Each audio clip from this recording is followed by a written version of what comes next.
No!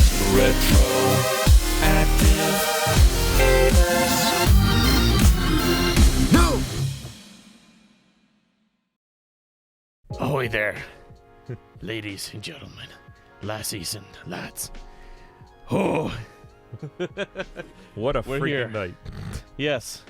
So, in the first part of this 2-episode endeavor, Which you can watch if you are just tuning in from Attractive Gamers and not from where you once were. that's right. So the first episode was on the, Rebel Workshop channel. This is part 2. This is going to be us demolding this shit and seeing how it turns out. So, cool. Demolding is fairly straightforward. You literally just rip the whole thing apart. Preferably in a one way... piece. Well, preferably in a way that allows you to keep the wooden bits, more or less. Of course, the first pry is going to be the most difficult one. Yeah.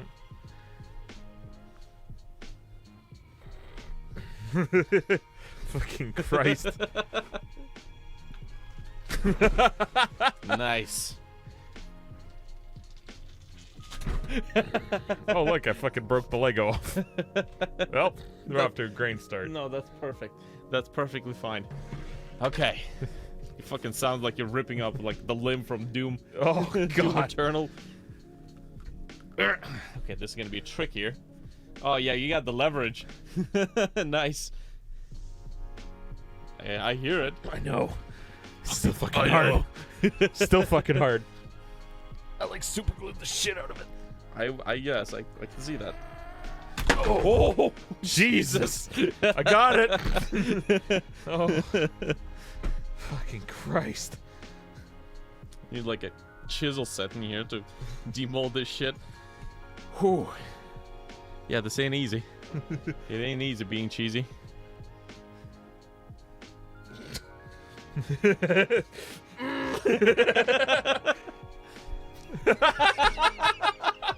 Your chair's like, ooh. Please don't point that thing at me.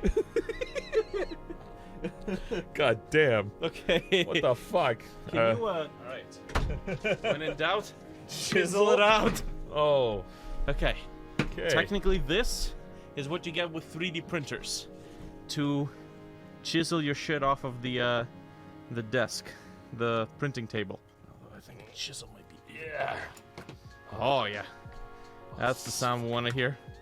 Oh, satisfying. Apologize. You may need a new chair. Nice. That's what we're looking for. Oh, that's beautiful. I was kind of afraid that the silicone might seep into the pores of the wood, but nope. It's too viscous. Nice. Fan-freaking-tasmo-goria. Phantasmagoria. It's a great game. That everybody started playing as soon as you suggested it.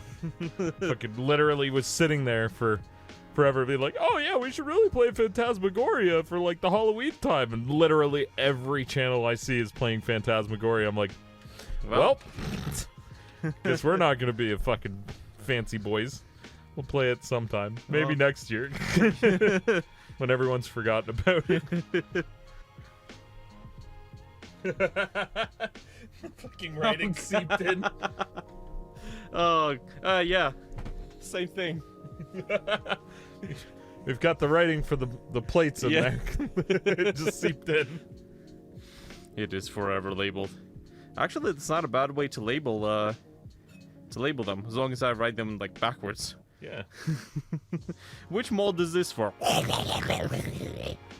Ah, yes. I remember that mold well. 1965, a good year. Whoa. Yeah, that's what I'm worried about. It's gonna brand your face with the label. Now for this one, let's do it with my fucking bare hands. Whoa. Like a man. Man. You should have stood up to him, son. Like a man. Hey. Nice. That's one. And the other. Now you. Nice. Beautiful. Holy shit. Nice. Where's the...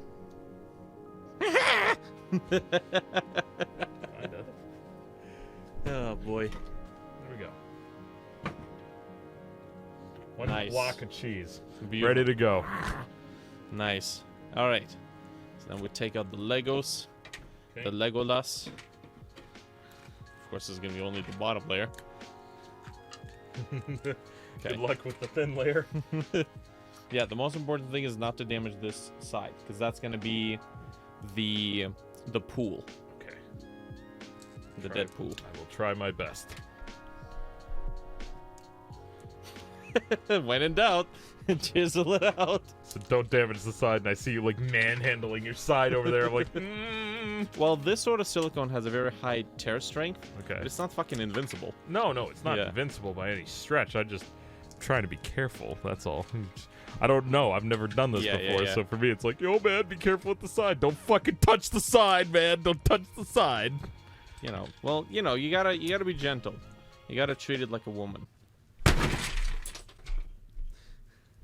I don't know what kind of women you visit, but no, certainly not what I think when I think treating them gently. The fuck? Okay, all right. Now we're cooking.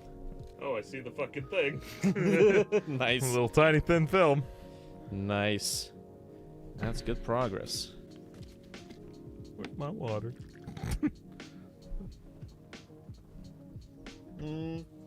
No, we're not baby birding that shit. Okay. So you can kind of rip out the all these membranes and stuff. Hmm. This is the stuff that was in between the blocks, the Lego blocks. Yep.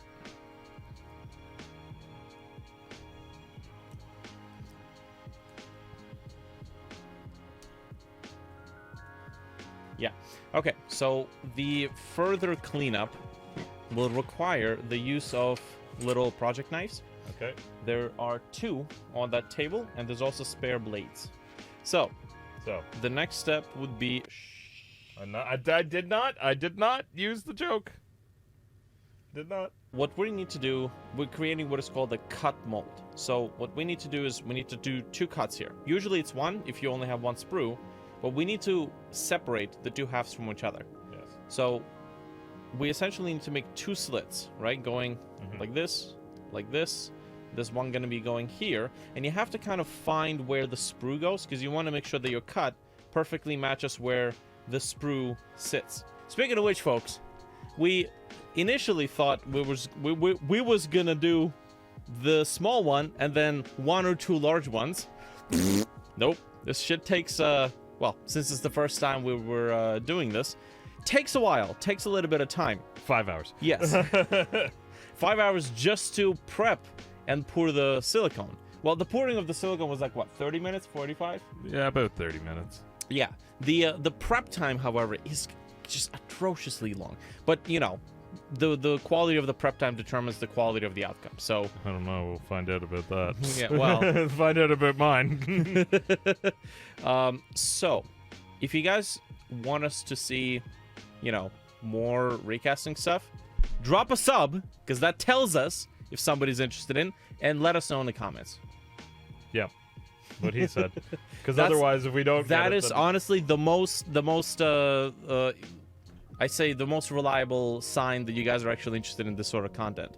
Let us know. What I'm gonna do right now is let's say we're gonna make the first cut.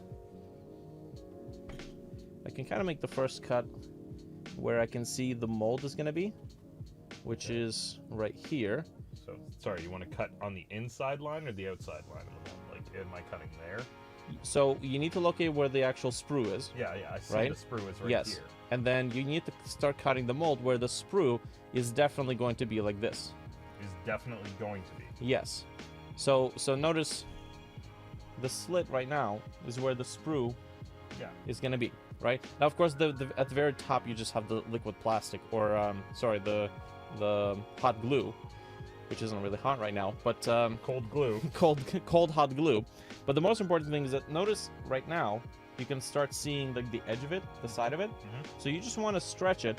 So I can see it right there. So there's the sprue. So I can start cutting it like this. Okay. So you see I'm just right along the sprue. right along the sprue. That's right. And you just want to take this slowly, No need to rush.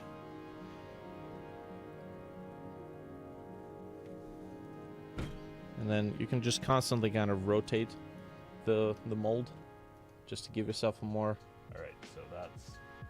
I can get the sprue right there. Yeah, there we go. You got it. Yeah. I'm just watching, I'm like... Yeah, for sure, man. The most important thing is that you don't want to cut it all the way down to the bottom. Okay. Because there's no point in separating. It's got to be more like a book rather than two separate pieces. Because then it's easy to store, it's easy to use. I'm just watching, I'm looking at mine, I'm like, oh god, and then I'm looking at yours, it's like, it's okay. It's okay, if his looks like that, it's okay. That's right. I mean, chances are, even if you do mess it up, most of the toothpicks for the new vents should still be in place. Fix up whatever's messed up and just, like, make another pour. So, you know, the price for failures, as long as you got the cash for the silicone, it's all right. A jug like that is about like $100, but it lasts you a while. Let's see where you at right now. Yeah, so I basically got it to the point where I can kind of see the sprue curving up to the bottom side, and then I just stop there, and then I just switch to the other side. Nothing. Don't worry about it. I didn't just fuck up the entire thing. Oh God. Oh Jesus. Yeah, you gotta be careful with that. Yeah, no, it's just it got caught on one of the vents, and then it went around and went. It was like, well, great, fucking fantastic. Yeah, hopefully it still provides like a closed loop, so that you know when you do the liquid plastic, it doesn't just pour out of that hole. It's stressful. It kind of is. Well, because it's like. You start cutting it, it's like, oh, there's the sprue, and then it's like, oh, no, there it isn't. And you're just like, okay, great. Oh, look, there's the sprue. Wait a minute, that's my finger. I'm looking at it, I'm just like, okay, there's the sprue, there it isn't. Okay, there it is again. It's like, but I'm cutting down the same fucking thing. I'm gonna wait before starting the next step. No rush.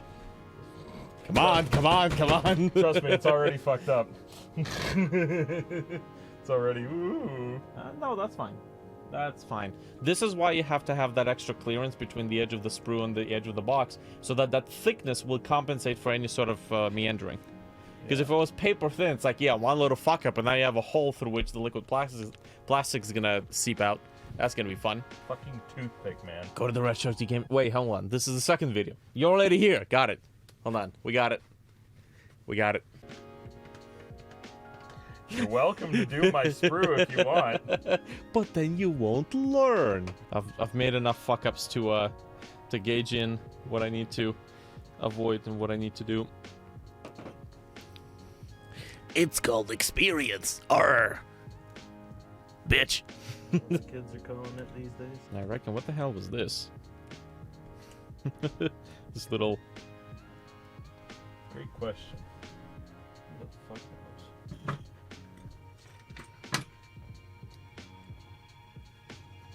Oh, it's this little indentation in the wood. Oh. Yeah, silicone is very good at copying surfaces.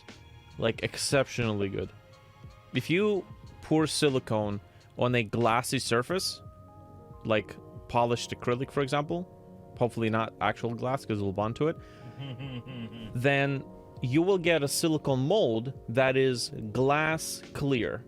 And then when you pour the, let's say, the resin into it, or plastic, or say if you pour like tabletop resin, 2-part resin, acrylic resin, or liquid plastic, it will also come out crystal clear. You good? Okay, get me, daddy. Those fucking goddamn things, the vents. They're like, oh man, let me just bump it up. Bump it up. So you need to try to keep the knife path through the middle of the sprue. Yes. Okay. On the sides, yes. On the sides like this.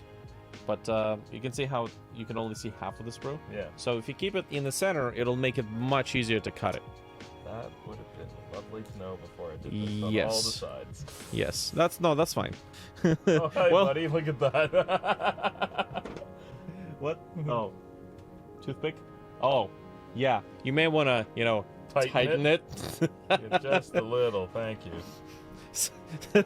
Suddenly, this mold became a safety hazard. Mm-hmm. A decapitating machine. It's their anti-piracy tools. It'll take your blade and stab you with it. Oh, I guess that's close enough is good enough. Okay, so the next step is kind of insane, but what you're supposed to do is you're supposed to like look at where the first vents are and look at, kind of gauge in which part it is, and then start slowly cutting like this, and slowly start digging out and revealing the part. Now it's very important to make sure you don't like dig this way sideways, because of Into the part. yeah, you gotta dig into the part, basically kind of like find the contour. Now this is in part intuition and in part just knowing what the part is and where it generally goes. But you can, again, you can kind of like peel it away a little bit. And this silicone has very high tensile strength, so it's not gonna tear like, you know, hot glue or the silicone you can get for like a caulking gun for sealing your bathroom or whatnot. So you can like pull this motherfucker pretty far. Yeah. Right? And then you can kind of gauge in and reveal what the fuck's around here, and then place the cuts like this. And then I can see that there's another part right there, so it's the head, and I can start tracing it. I can see that the tip is right there. And I come around here. I think, oh, there's the bottom part of it. Nice. Cool. And then I can continue going like this. I can see that there's the toothpick vent, so obviously the toothpick vent has to lead somewhere, so I just kind of like stretch it and then follow the toothpick vent until I hit whatever the hell it is that it's connecting to. Now you don't need to rush it, and if you're not sure what the hell is in there, you can just go to a different part and, let's say, continue all the way along the top. Yeah. And then just reveal it slowly, layer by layer. Like, for example, don't go too deep. Here's the next toothpick on mine, so I'm just gonna deal with that. Okay, I'm gonna rotate this. I'm just gonna look at the cast after, and they're gonna be like, I mean, that's what they usually look like, yeah. "Oh God!" Okay. I'm like, why, Jesus? Why? Why have you forsaken me? I have done everything you've asked.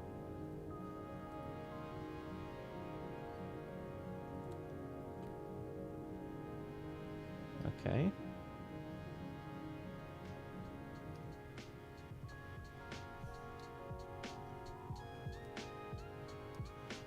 I swear, if this whole two-part mold, or like two double piece, actually works out, that is gonna be freaking phenomenal.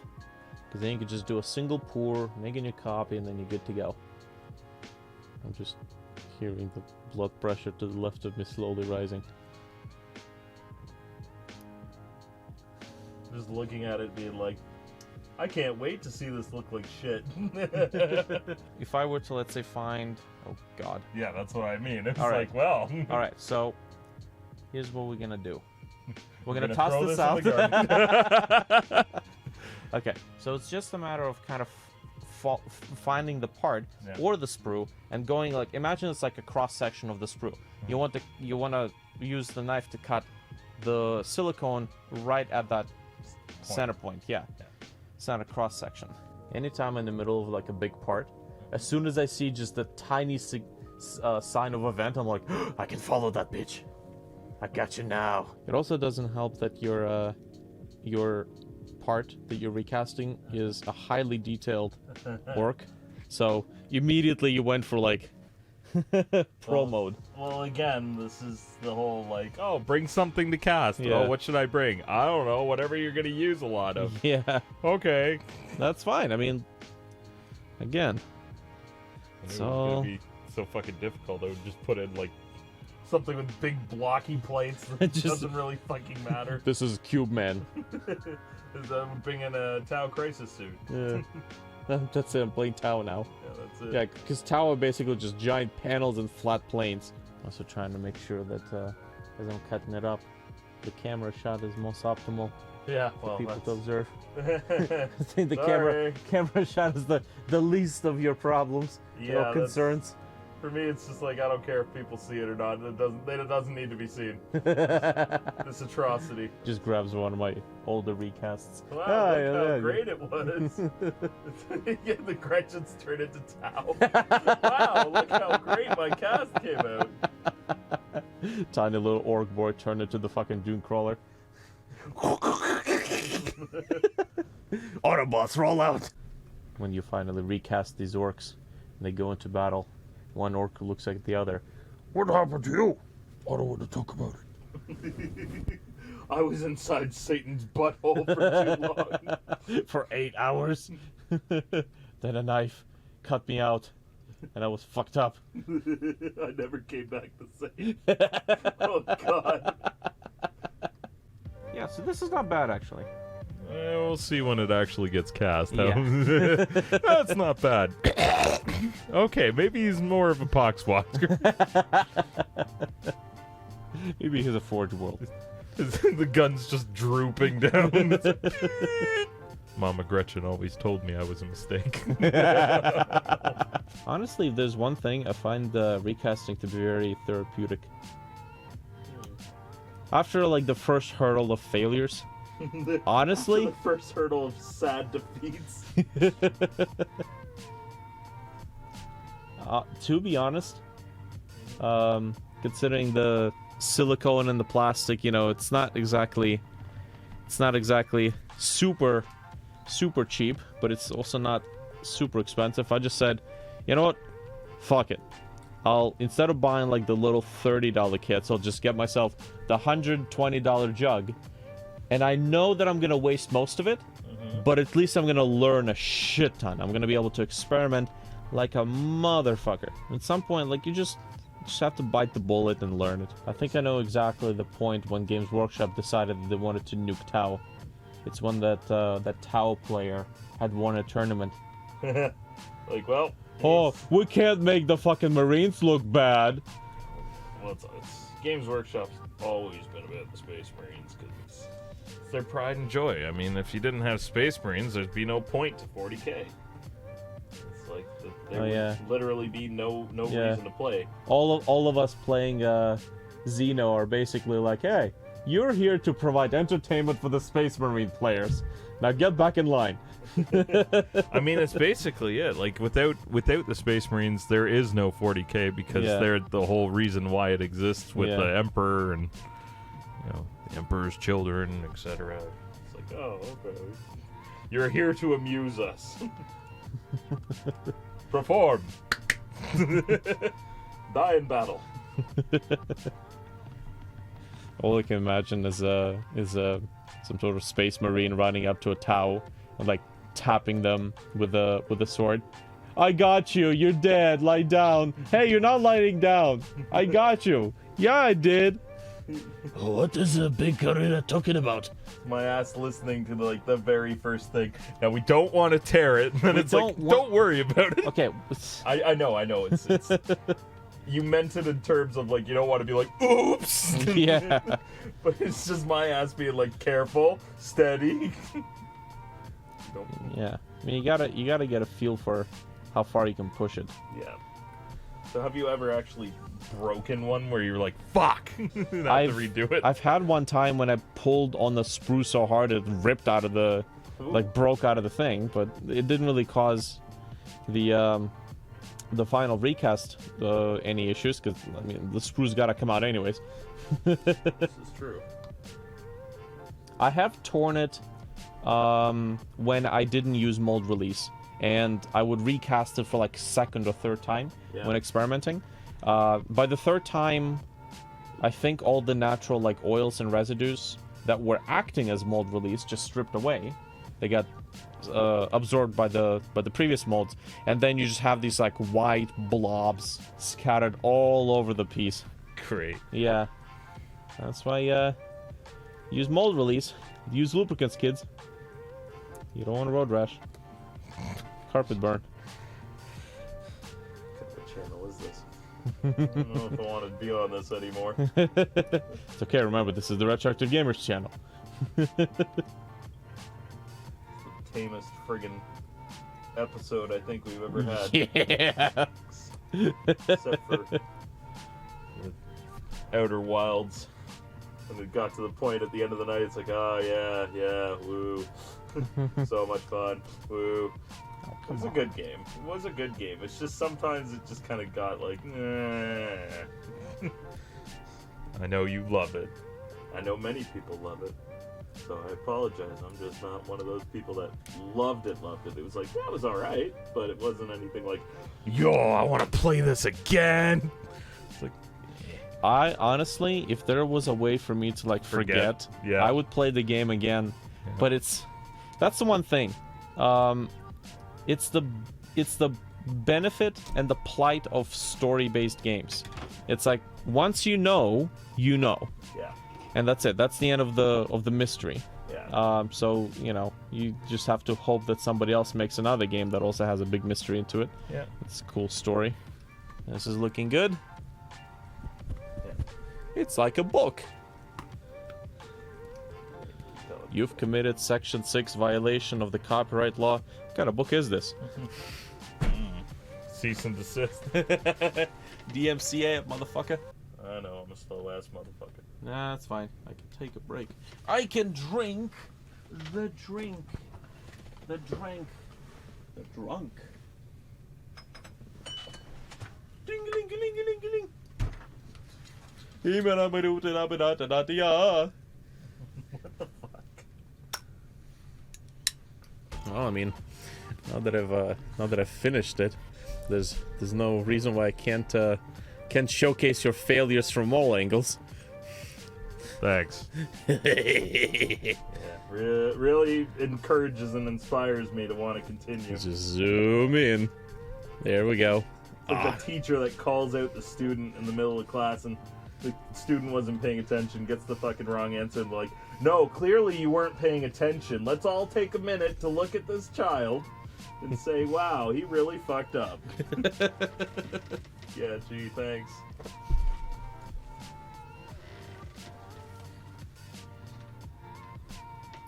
You've been struck by peripheral vision parrot. Do do do do do do do do do do do do do do do. Oh shit! What? I just realized it's already 10. Mm. It's almost 11. Yeah. I guess. There's no Batman tonight. I was asking a question on a subreddit for off-grid living. I specifically was asking what would be the best razor to buy to shave. Yeah. You don't have to continue to go to the store to get. Yeah, the single-use ones or the cartridge ones. And there's a lot of pretty good answers. Yeah.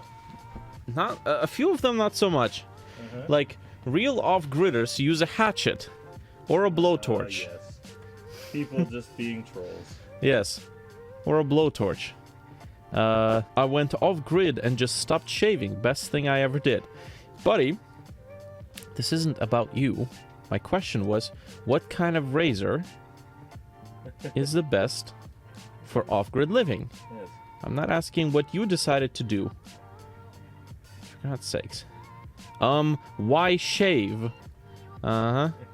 Because I like to be well groomed. Yeah. Or, like I'm going to be doing videos.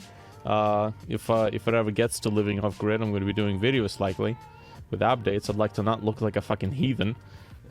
A homeless, monkey. Real off-grid folks don't shave. Shaving's for normies, and you're not a normie. Grow facial hair. Be a man. Yes. Laser hair removal prior to moving off-grid here. Okay. You didn't. There you go. There's a couple $1,000 you can spend on laser hair removal. Real off-gridders don't shave. We grow huge manly beards to impress the ladies. What ladies? What ladies? I was gonna say in the middle of buttfuck nowhere, away from civilization. What bush bitches are you trying to impress? Ooh, yes, honey. Ooh.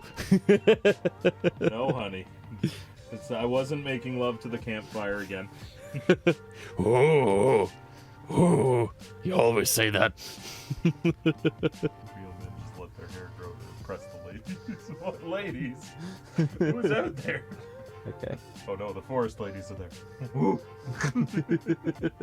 Oh yeah. You never placed... Wait, did you place a vent here? Is it like this part right here? Oh no, I never. Oh god. Okay, so that's definitely gonna end up with a bit of a whoopsie. That's okay. I never use that piece anyway. Oh, okay. So for Fair me, enough. that's like. Fair enough. Usually, I just give them the whip because the grot prod is. It's better in close combat, but grots aren't meant for close combat. Oh. And the whips and the squig hog is more for killing bitches. Well, because if you give them the squig for the run herder, it basically you could kill so many of my guys, and they'll basically be like, okay, roll a d6, and that's how many grots will die. Oh. I thought it was like Orc's version of disgustingly resilient. I kill it down and it just starts whipping it. Get the fuck up! Get back up! No, it's basically just it reduces the need for leadership, so you don't lose like 50,000 guys when they all die. You just lose like potentially 3 or 4. Okay, got it. Orcs are like, oh, you're dead, ha ha ha, whatever. Ha ha ha, you stupid idiot. Get the fuck up. What the fuck is this? Is this just the arm, or is this supposed to be the rest of the orc somewhere here? No, that's just just the arm. Okay, that's good. That is for that or... okay. The most important thing is not to pull it out. Yeah. You actually have to cut it to its destination. I went like underneath and went... Oh, okay. Well, we'll know which one it is, because that's going to be the one place where you won't be able to pull out the stick. Okay. What do we have here? Wasn't leading too much. I think it was like this one that led to there. I was just like, oh, it got stuck. Hang on. Oh, okay. And I just popped it out. Got it. Ah, okay. So it's another ear, which means it's this one probably. Yeah. Which is the head. I'm just looking. I'm like, okay, whip. I can trace that. Yes. Yeah. But you don't want to be like, oh, this part. Where does this go? It'll go here. Ruin the whole mold. Fucking in comparison, looking at yours, it's like, oh wow, look how neat it is. All right. Oh boy. And there we go. Alrighty. Well, the only thing that's left are these guys. Okay, which one's mine? Which one's yours? Mine's smaller. Yeah, I have the large boy.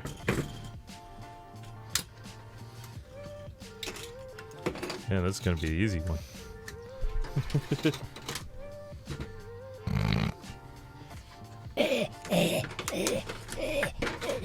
Okay, there, fucking zomboy.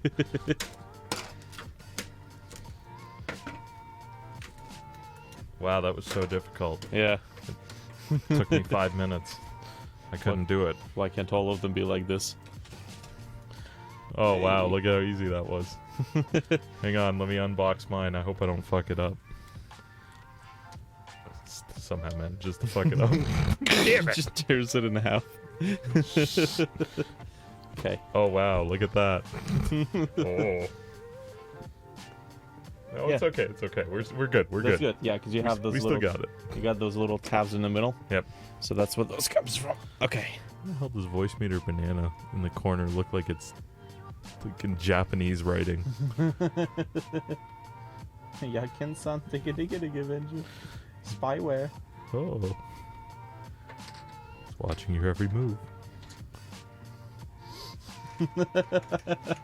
It's the Japanese Communist Party. They're watching when you're sleeping. They hear you when you snore. Ooh. Don't talk shit about them or they will show up at your door. You know, this recast video, and it's like, well, let's see how they turned out. I just fucking assemble these guys and just go like, wow, perfect. Not Wow, a single that's great. imperfection. Okay, perfect. So, now that we have this set up, we have our molds, we have our stuff. I'm going to be using none of the originals. I'm going to take all of this and then shove it shove it in the box. Because we want to see immediate results, what we're going to do is use the short acting plastic. Okay, so the first thing we need to do is obviously make sure that when we recast it, it doesn't stick to the mold. So that should be good. I like to the next step would be to use Cut off proper air circulation. yes. Okay, so we need to secure the two halves so that they don't peel, and you can use so that they don't peel. Yes. So, well, this is what you use the original wooden planks for. And then you clamp it. Yes, exactly. Okay, now we don't want to over clamp it, so I probably wouldn't use that. That's a dollar store one. It's shit. Probably we don't want to over clamp it, so don't use that one because it's shit. Yeah. Got it. These yellow ones are pretty good. That's what I was just looking at. Ah, but they're not wide enough. You could try that one. That's good. I'm gonna personally use. Nope. No, not wide enough. Not wide enough. Okay, so give me that one because I think mine's gonna be fine, and then you try to use this one. Okay, mine's like, oh, nice, barely. It's fucking hand work out here. Yo, man, I clamped it good. Okay, I don't think I have another large one. Oh, that'll work. Yeah, no, this one doesn't have enough range. Not too tight, not too loose. Yeah, there we go. So after you do that, notice how it closed up that gap. So I just need to do the same thing on my end. But is it going to be enough to allow it to get in? Yeah, That's the big for sure. question. All right. So with that done,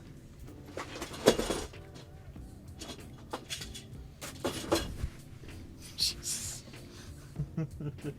Cool. The next step is the fast curing resin, which would be liquid plastic. Now, we've got smooth cast 3, 2, 1, pot life 7 to 9 minutes. Okay, this is a 30-minute stuff. Okay. We want the shorter stuff because, well, first of all, this is a smaller model, and second of all, we don't want to wait like 30 minutes to see if it worked. Oh. It's a little much. Yeah. Just a waddle.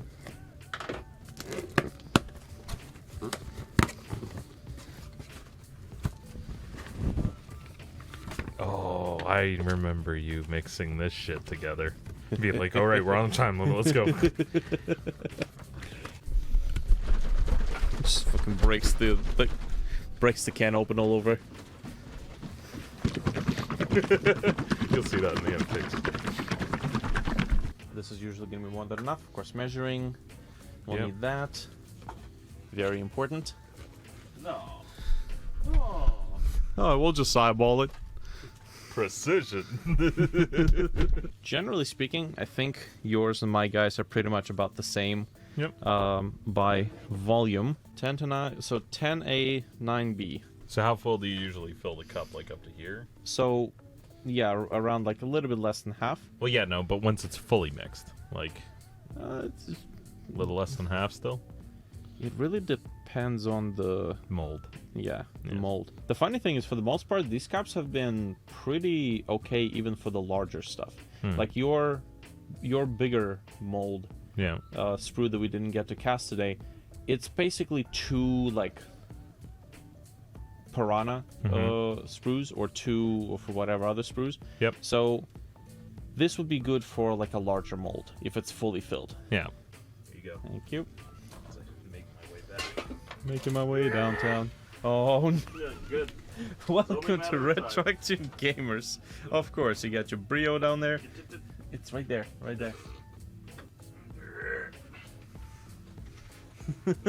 Not a single recording session without spilling some shit. I mean, it was bound to happen the amount of times I had to go up and down into there. That Yeah, there's gonna be something and that's with wrong. leaving the drink on the floor. We've got the little ice cream sticks. Right, this is gonna be our mixing medium. So I'm just gonna move this stuff back.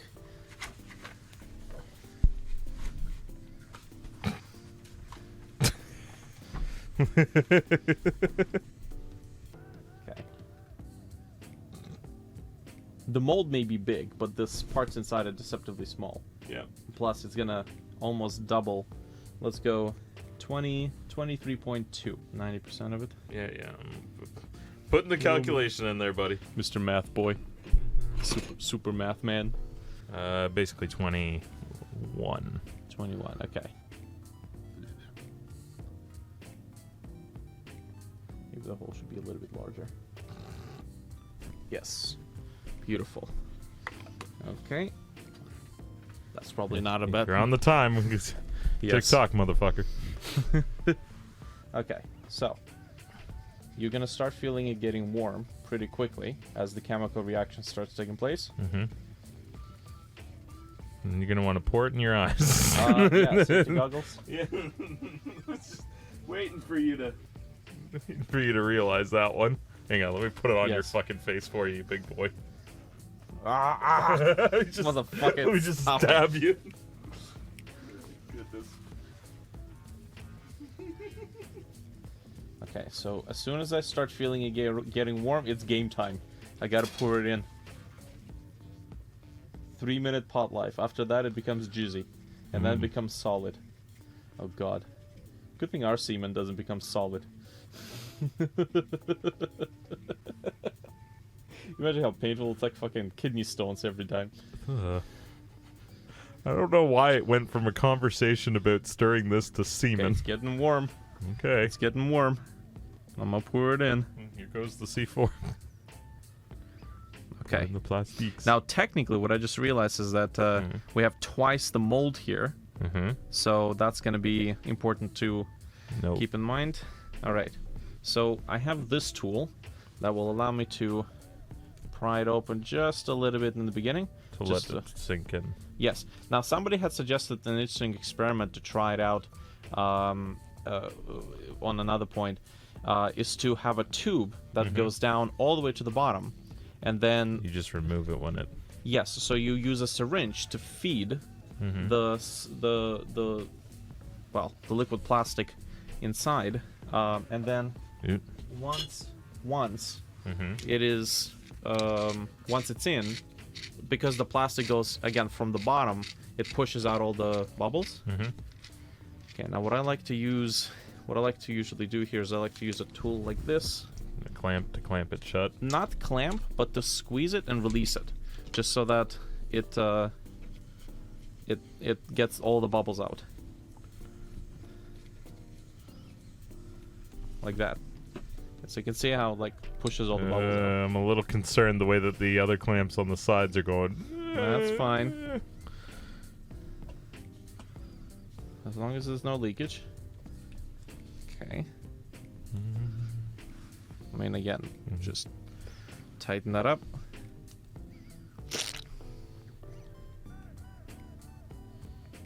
So, ideally, you would want to have just a little bit of plastic up here, Yeah. acting as a reservoir. Reservoir. Okay, because once we push the bubbles out, Yeah. the liquid plastic from the top starts going down, and I mean, realistically, at this point, it's already starting to get viscous.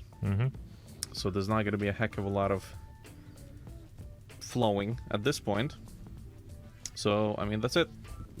That's as far as I'm going to be able to push it. Here you go. I guess that would be your turn. Yeah, just making sure that I want to make sure it's all set in place before I start doing this shit and be like, oh, I don't want it to be like, oh, trying to figure out to dial it in. All right, here we go. So this is the tool you want to use. Yeah. Come here, honey. Move my fucking thing out of the way. Goodbye, everybody. So I went 20. I would suggest maybe go 30. Okay, so then I need to pour 27 grams of the other one using the basis of 90%. Because it's 10 is 30, 3, 6, 9, 12, 15, 18, 21, 24, 27. Maybe, yeah. Maybe even 20. What is it? Yeah, so 30. 30 should be fine. Hang on. Hang on. Give me a small second.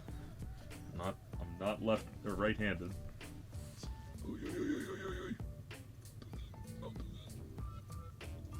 Okay, too much. Nice. As he, Oh. Yeah, let's not do that. Okay, so just put her on that. Just put her here. That's fine. He'll cover it up. That's okay. And then just take the lid. Yes. Put the lid on. Put the lid on. That's right. Look at this incompetent boy. Okay, so that's good. See, I'd probably go with the smaller one just so that I'm not fucking going. Yes. So I Also, I'm in a very awkward position for it. I'm Yes. usually used to like this way, I mean, being what a did, left-hander, so what did you do it that way?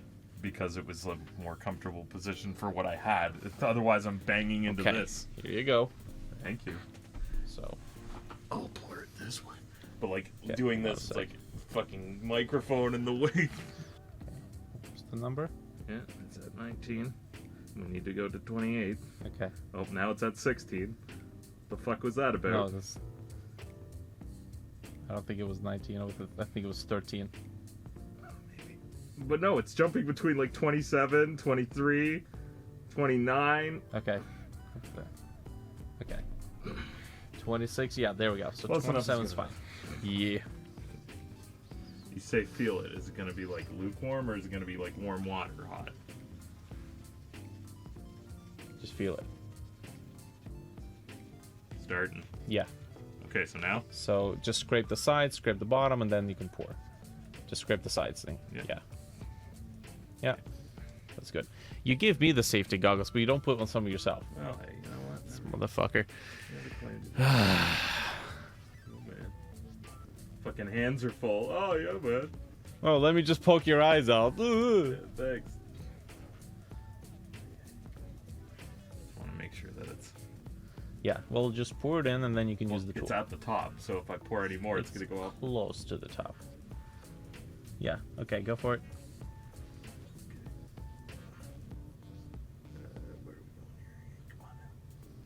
Get in there, you little bitch. It'd be nice if you could actually see it. Oh, well, hey, you know. So again, this is the whole... Okay, so Where you would don't. you- Okay, so you don't squeeze it using the nut. You Yeah. squeeze it using the handle. So you gotta bring it when it's touching and the handle is out. So you can do stuff like this. Bring it further down. Squeeze the stuff out of there. Watch the clamps. I feel like it's too... That's fine. Yay! Well, you watch it. Mm-hmm. There we go. Okay. Clamped up to my clamp. There we go. I think I actually got it pretty good. Because I don't see too many bubbles coming out.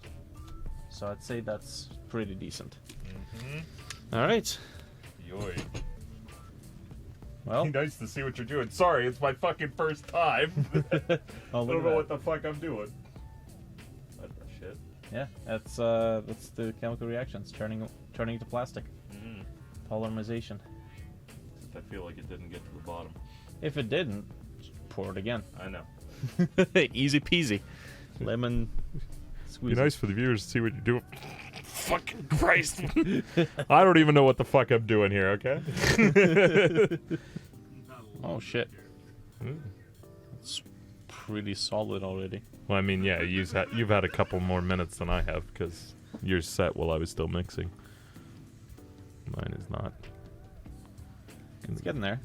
It's more by the heat. You wanna, it's solid, but because it's hot, it's still Yeah. a little malleable. Okay, so we've waited, I think about 10 minutes. Yeah, I got my glasses on.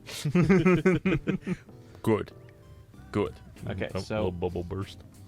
perfect. So we can demold this now, which basically means pull it apart. Yep. I'm scared. It just explodes.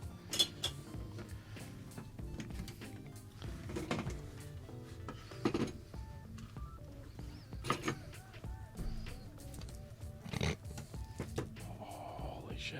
What? That's looking good. Okay. That's looking mighty Anytime I hear good. someone say "holy shit," I'm like, "Uh-oh." What did you do? Well, fucked up. That is looking good. Get ready for mine. That is looking like shit. Oh, it's looking like shit. Yeah. Wait. Yeah. Okay. Okay. Oh, look at that piece of shit. Oh, it's fucking garbage. This actually, It's not horrible, but it's not great. I mean, I can see a couple of places where it kind of Fucked it went, up. yeah. But this is the first pour, and this is where you realize what went wrong.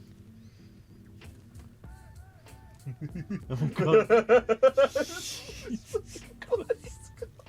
His entire body's just like.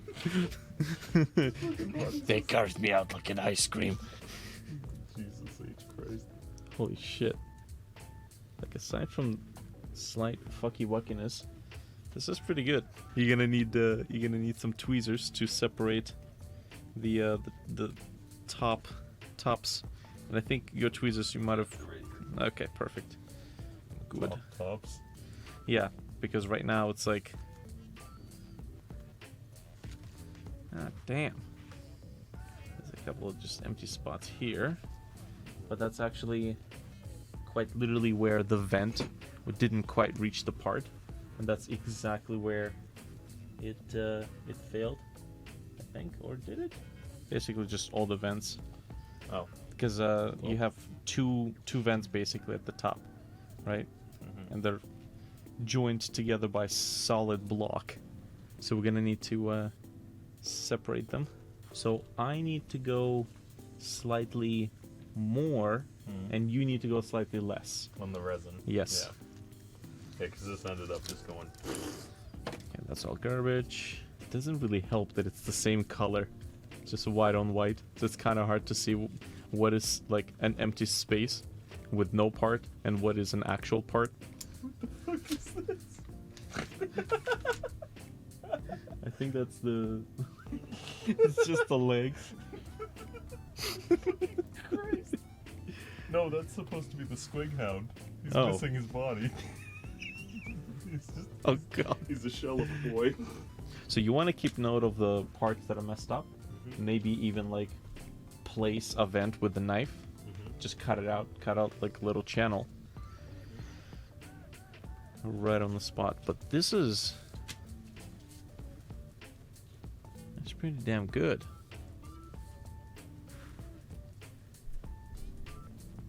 That one's not bad. Hmm. Alright. He's actually. Okay. I think so. The second time we'll pour, maybe we'll use this to pry it open, and then pour with it being pried open already. Now I reckon. Okay, so there's a piece right here that got messed up. I'm gonna see what happens if I pour again with this piece inside and see if the new pour is just gonna fill in the gap. I don't know if it's gonna work that way, but if it does, holy crap, that would be awesome. Okay, now, did I peel everything? I did peel everything, except for that one piece. I don't know if this half is the more fucked up one, if this is the first one with the second. Oh god, look at my drone. Oh boy. Those goddamn Ewoks will fucking scavenge everything from it. It was Jawas. Jawas. Jawas? Yeah, Jawas are the ones who scratch. Oh, yeah, yeah. Goddamn Jawas. Well, it actually has at least 2 usable weapons. Hey, better than one. And this one is almost coming out whole. Almost. Yeah, nice. There we go. So all the legs seem to be almost flawless. Alright. Almost flawless. The weapons are messed up. Almost all of the arms are fucked up. Actually, no, two of the arms are okay. So I got one. I've got one whole, okay, intact. What is it? Stealth suit. Cool. I'd like to have the drones work out though. Drones are awesome. All right. We lost foot. Oh no. The goblin be hobbling. I think next time if I'm doing... His fucking doesn't have his face. He's just like.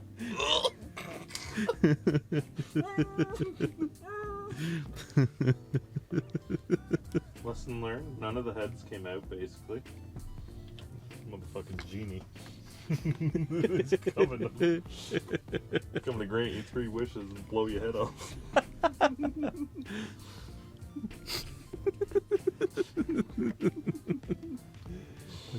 30.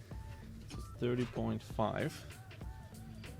30.5 times 0.9. Careful, I'm gonna blast you with what gun?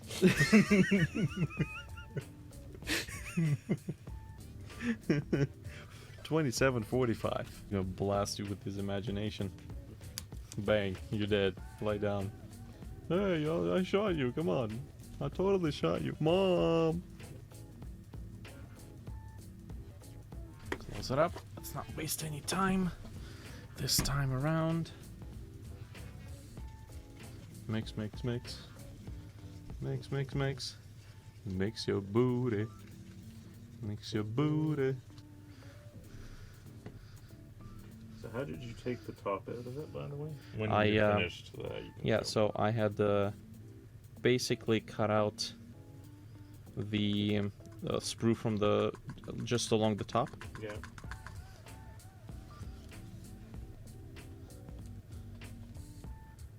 Where did you? Oh no, clamp is on my end. I got it. Okay, so that should be good. Okay, so that's as far as we can help it to seep in. Now we need the clamp to help it spread or push out. Get the shit pushed in.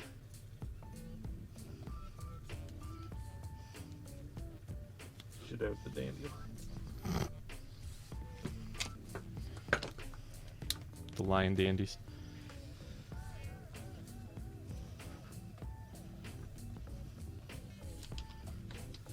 So when you did your first mold, did you end up Not siliconing it and then ended up having to be like, yeah! Yeah, that happened after about third or second or like third or fourth recast? pour. Yeah.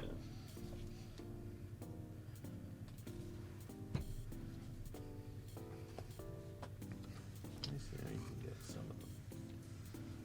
some of the needles.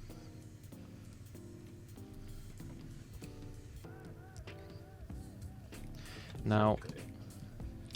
this is the fast curing resin, which means you're at the mercy of the time limit to get all the bubbles out. Oh yeah.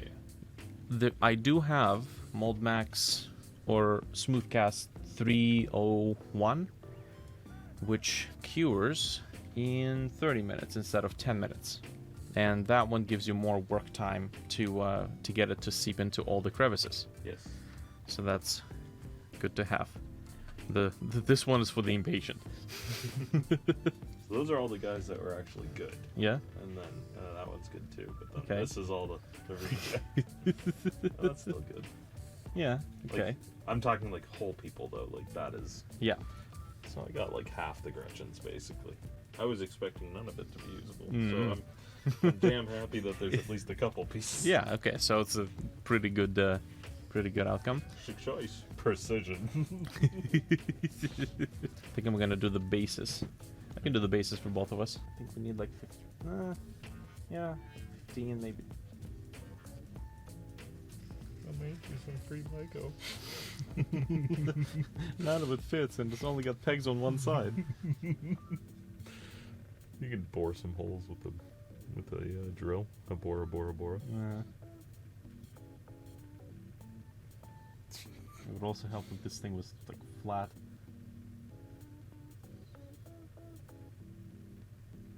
You don't want some slanted slots. Slanted bases. Where are we going? I'm going on an adventure. Every world we land in is slanted. Oh god. It's mildly inconvenienced. Look, there's some other shit that didn't get fucking cast. Hey, they may get you some Legos. It's a single block. Enjoy. It's a world of creativity. Oh boy, I can't wait. So this is important not to pour too much, because then it just gets Everywhere, and then I mean, look the nice. top of it looks good. Yeah. Like, look at that. That The fucking bottom of it. A little warped. the drone is all wobbly and shit. Yeah, so this was the this is the base, the drone base. It's not transparent, but if you're gonna paint, you know, like soil on it and shit, then like you don't need a transparent base. Pretty fucking good. Yeah. On a couple of them, I poured a little bit too much, so they bulge out a little bit. But even so, you can 2 for 1. like this one's pretty good. It's a little under poured, but that actually created a pretty nice nice surrounding. Oh man, this is awesome. I think I'm actually gonna just continue doing this even with transparent bases. Transparent bases are tricky. The what is it? The resin, the actual like resin, the tabletop resin. Yeah. It tends to yellow over time, so it's not really good. But that turned out pretty well. Yeah. You can actually see the grain on it and everything. You can just play with some bases. Just imagine the Gretchins are there, okay? Use your imagination. It's cold. I mean, it's warm. An ice cube. Pulls it out. The miniatures are sitting there.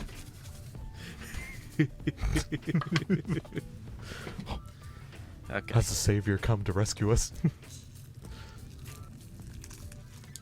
All right. What do we got? Oh, the drone actually Yeah. turned out okay. That's good. So just a little bit of extra working time. More hands turned out well. Sort of. Sort of. Yeah. Interesting. So I still see some defects, but definitely not as many as it was before. All the guns came out. All right. There's some thinness in a couple of places. Okay, so that's this one. What about this guy? Again, it's kind of hard to see white on white. Oh. All the guns are okay here. The shields are kind of messed up, but, you know, damage from battle. We'll Collateral. call it that, yes. This, here's what I'm going to do. I'm going to take this one, make just a little bit more, and I'm going to pour it on top Like of to it. top it up. Yes, just pour it on top of it. It may work, it may not work. I have no idea. If it does, it's going to be freaking amazing. Because you can get all your, you know, retarded boys over there and just top them all up. And, yeah, it'll just work. Work. Funny thing is that after you use the cup for mixing the liquid plastic, you just continue using it to mix more liquid plastic. Because it just solidifies and makes the cup plastic. That's right. It ends up coming to the next recording session. Oh, you got new shot glasses. They're plastic this time. Yeah. Okay. How did that happen? Don't drink out of them. They're full of silicone. So, I'm going to... Which are the messed up parts? So all of those hands, like, which just basically just loosely fill in the gaps. Now, most of the stuff is going to get squeezed out. Yeah. So we'll just do this. Okay, cool. Oh, this guy. No, that's just an air vent. Yeah, that's good. Okay. You just kind of. That gun right there. Yeah, so this is slightly messier, but... Just. Hmm? I was gonna say if you put that and then just put the Just on top? smooth cast on top of it just to keep Oh. it closed. Yeah, that's a smart idea. Although, I don't know if that's gonna produce enough pressure. So I'll just, Yeah, I got these. Thank you.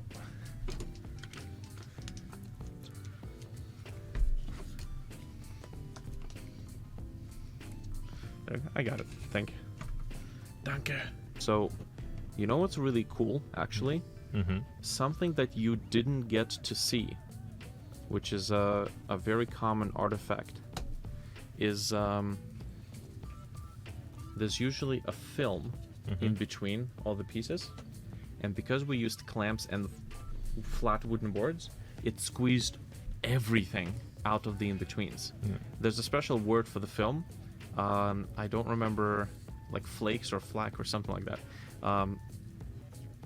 We actually got really, really lucky because that entire artifact is just Yeah, not gone. present at all. So, yeah, that's really cool. Nice. So you know that the technique works. Mm-hmm. Absolutely. Yeah, this was a recommendation from one of the viewers to make the box, like when you make the mold, use nice thick wooden boards for the mold box, and then when you demold it and pour the liquid plastic, just use the same. Yeah, that's fine. Just use the same. Want it dripping on your pants. Yeah, got it. Just reuse the same exact box as You did for the mold in the first place. Yeah. So that is really, really cool. That worked out very nicely. All right, let's see if we can gaze upon this chocolate eye.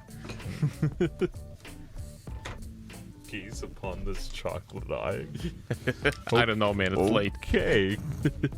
I know it's late. It's 1 a.m. Bitch, I need to go to bed. Tim wants to go home. You're not going home. There is no home. This is your home. Okay, so we only did this on one side, but which side is it? This one? That one. Yes. Oh yeah. There you go. So the gun's fixed. All the guns are in good shape. All the arms are fixed, aside from like that little bubble, but that's where it's gonna get glued in. Yeah. Same thing here. And that's also where it's gonna get glued in. Holy shit. Oh, this is a totally usable Spruce. sprue, or a totally usable technique. Oh, that is awesome. Well, there you go. You had something new out of it. I'm gonna see about making a pour. That one, maybe tomorrow. And I'm gonna do the same thing that I did here, where I'm gonna pour the initial one, open it up, and then do a surface pour, close it, and open it again, and see what that looks like. It still looked like shit because it wasn't cut.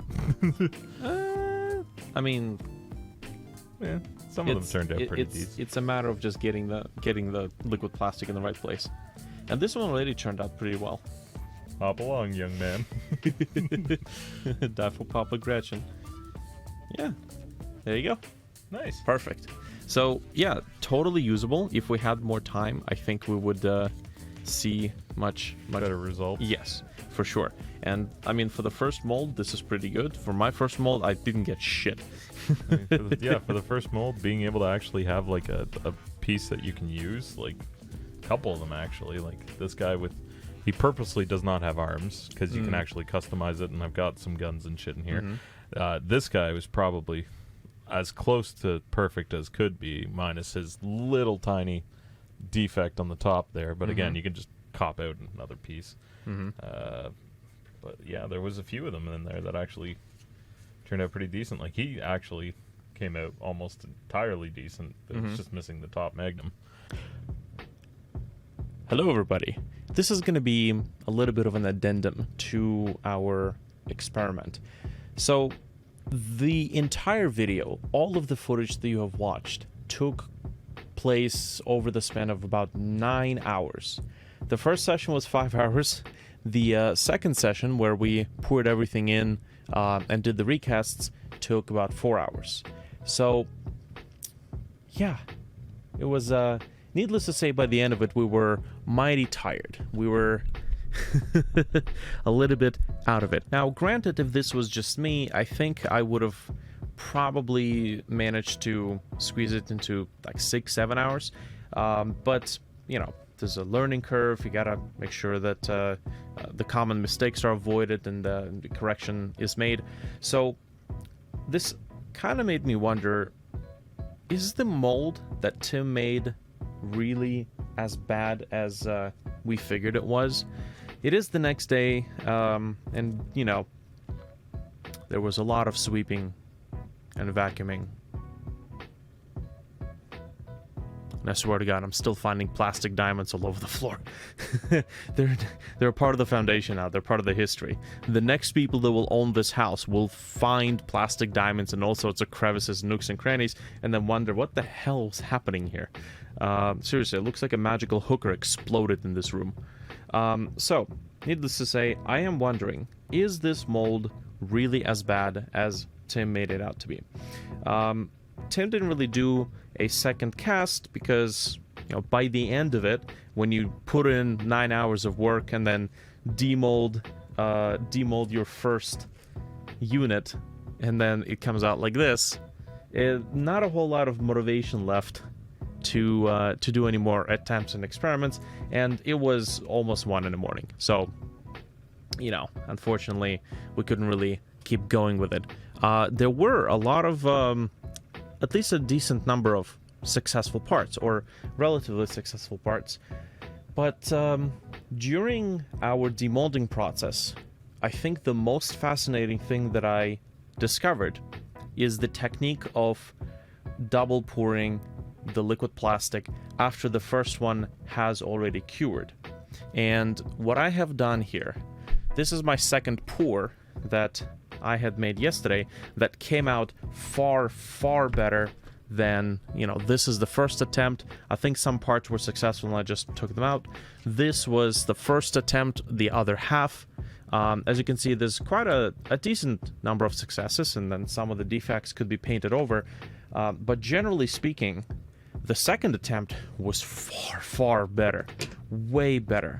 And when I saw the second result, and I saw those missing parts, and I poured another little mini batch of liquid plastic and then just resealed it, and it fixed a lot of the broken parts, that actually blew my mind. So what I had done today is I repeated the process on the other half of the mold, so I only did this on one half, and there was only really, like, what, 4 places where there were defects.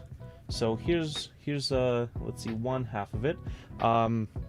One of the interesting discoveries I made today when I was doing the second pour is that you can color dye your liquid plastic. So what I have used is a series of little resin dyes. You can buy these off of Amazon for about 20 bucks a pop. Comes in a box like this or some other company. I'm pretty sure these are just generic brands. These are highly concentrated, which means you only need like a couple of drops of it. So I was using the red one. You just puncture a hole through the little nozzle at the top like that, and then you can pour a little bit into your mix, and that's what I'm gonna do this time around. Something to take away is that it was very difficult to tell what was successful and what was not successful because, you know, the mold is white and the liquid plastic is white, so it's, you know, kind of difficult to find your way around it. But nevertheless, here we have the second half. There we go. There are a few film-like pieces that basically just cover all the successful casts. And then this was just a pour so that I could fill in some tiny gaps and tiny holes. Like, for example, this shield right here. This shield had a hole in it, which makes me think maybe it would have been a good idea to do a before shot. But who knows? Maybe once we do Tim's mold, give it another chance. I think it's got more spirit to it than we let on. Yeah, so this shield right here was missing a part. I think that right there, very concentrated red, that was missing a part. So that's now filled in with the second pour, the secondary pour. This helmet was entirely missing, so now that has been recovered. And, you know, all basically in exchange for a little bit of extra film in between the layers. But let me try this. I'm going to keep this in here for the time being. I'm going to assemble it afterwards at the end of the video. What I want to do is give Tim's mold another chance. So we have 2 halves. What we need are 2 boards, just like we used before.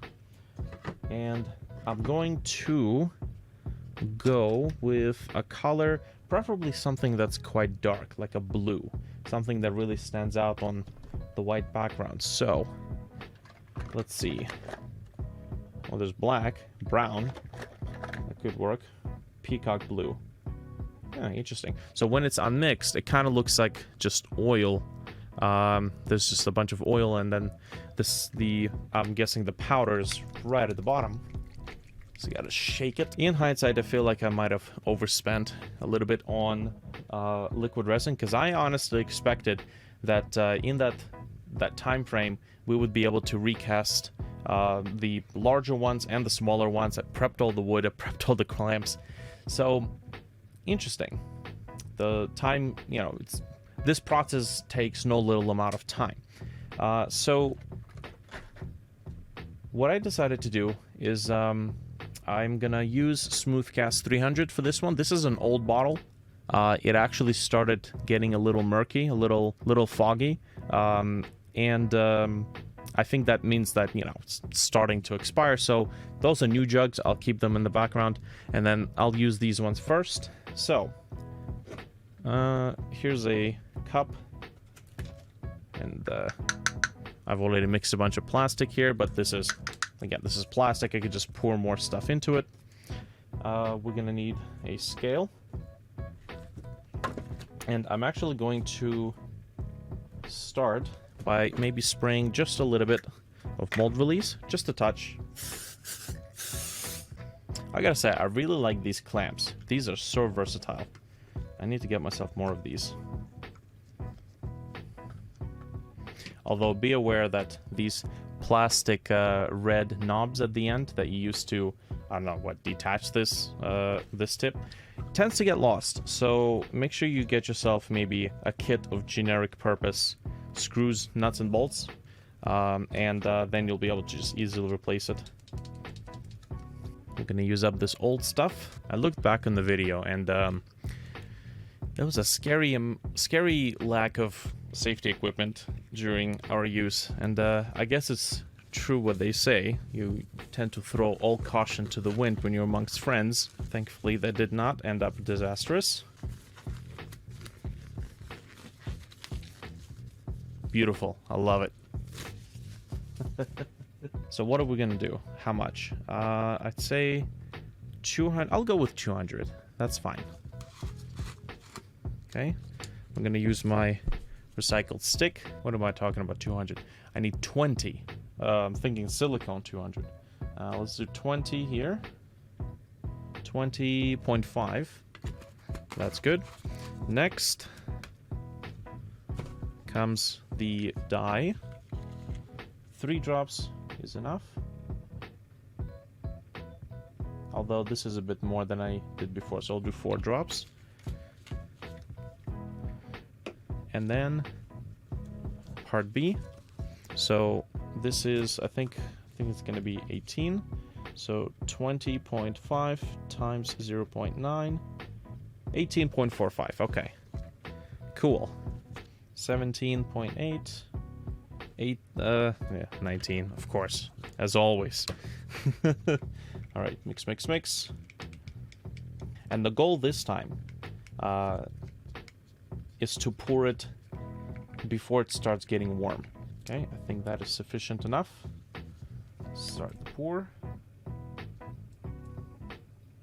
More or less equal parts, left and right side, which is something else that I'm going to be changing up. I'm going to be, next mold I'll make, I'll separate the left and right side with their own reservoirs.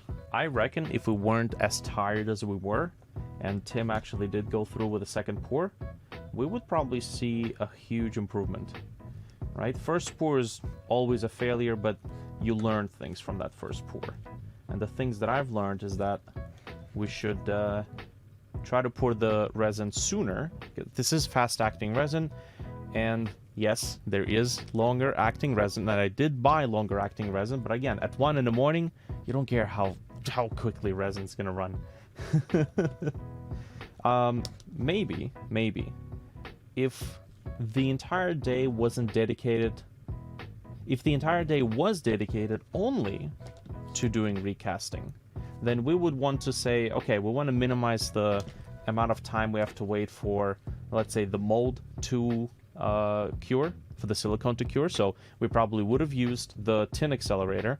That should have shortened the mold from 4 hours to maybe about 2 hours, or maybe an hour and a half. depending on how much we used, and then a 9-hour recasting session would have turned into, I don't know, like 3-hour. Well, I think that's a little too generous. Like 5-hour recasting session. So who knows? Maybe next time around, if I can convince Tim to do it, who knows? Maybe if this result ends up promising, then we can say yes, this is definitely feasible. We can try it again with the larger ones. Now that we've learned whatever we need to learn. Okay, so that is about it. It has now stiffened or solidified. Yeah, it's not very flowy anymore. So, I've been experimenting with these dies.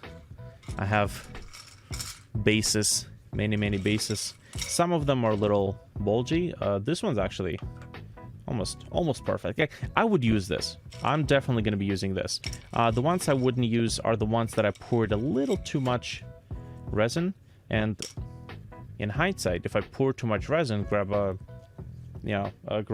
ice cream stick and just scrape off the excess, and then you'll be fine. And of course, only now I'm realizing this, and it is something that I've done before. But, you know, if you don't do this stuff for an entire year, tend to forget some of the things you discover. Why is my recasting interest? My recasting interest has an odd synchronous cycle with Mariah Carey defrosting and leaving on her voyage of Christmas carol singing, and then once the season is over, hibernates for another year.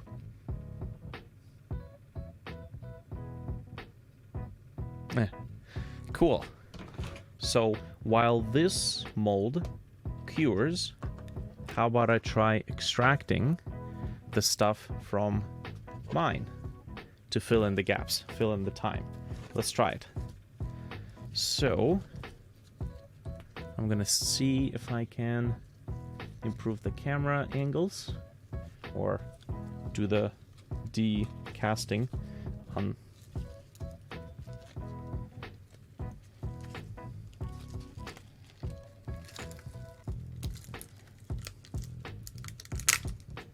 Oh, okay. Did anything vital break? I don't think so. Maybe not. Okay. Nope. Okay. We're good. I thought half of one of the gun had broken off. But nope, that seems... Well, actually, if I pull it out like I am pulling it out right now, I think I am gonna break it.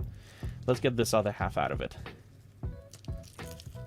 Oh, yes. Hells to the yeah, man. Okay. Ah, nice. Okay. Here we go. So... I don't know about you, but that is freaking perfect as far as, you know, recasting attempts go. That is so good.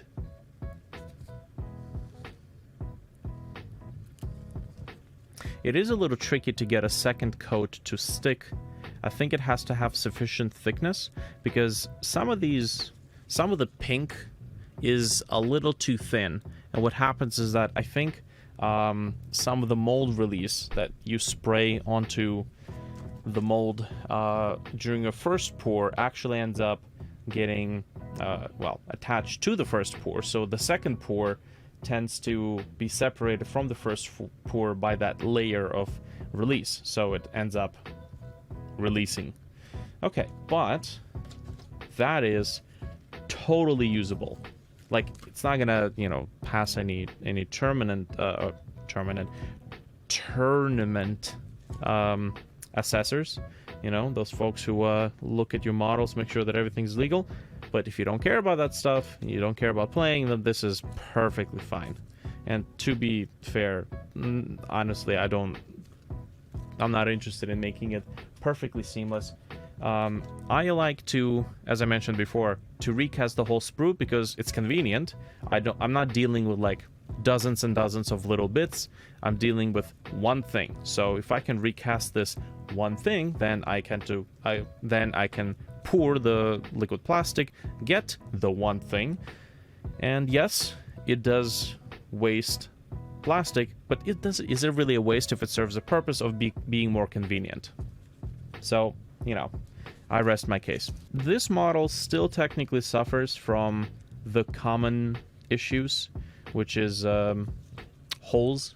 Like, for example, the hole on this drone where the rod goes in, that is still kind of plugged up. In order to get an accurate cast out of that, I think we're gonna have to brush on some tin cured silicone. So we're gonna have to do this in 2 passes when we create the mold, right? So again, if you mess up during the mold making, there's only so much you can do to fix it. But I am generally quite pleased with this. I think this is a pretty damn good, pretty gosh darn good result. And there you go. There's that hole. Kind of an issue. Technically, between these two, I have more than enough to build one complete unit of stealth suits. So that's pretty cool. Oh wow, that's already hard. Nice. It's still warm though, so we're gonna wait until that cools off.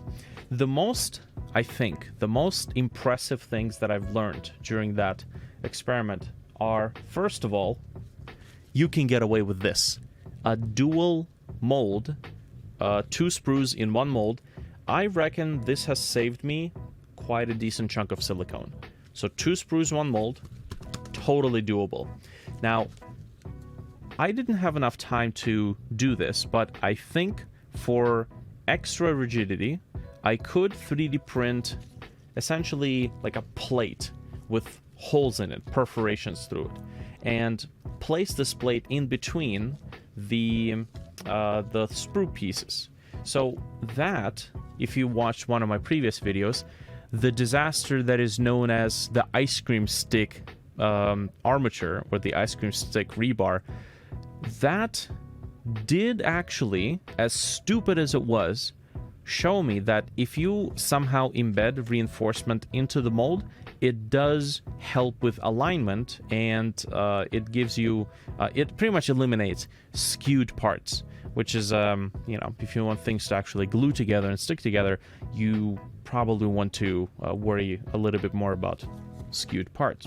So we can bypass the notion of putting ice cream sticks or any sort of reinforcement on the outside, but if we have 2 of these molds, having basically just a wall, you can kind of almost think of it as, imagine this is the 3D printed part, and instead of detents, every circle is a see-through circle. It's an actual hole.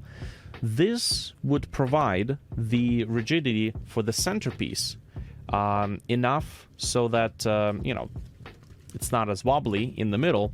And then, of course, once you have the wooden supports on the left and on the right side, they press together, and the pressure, I wouldn't think, would interfere with each other, so with both sides. This makes me wonder if I might be able to even do like a triple layer recast, triple layer.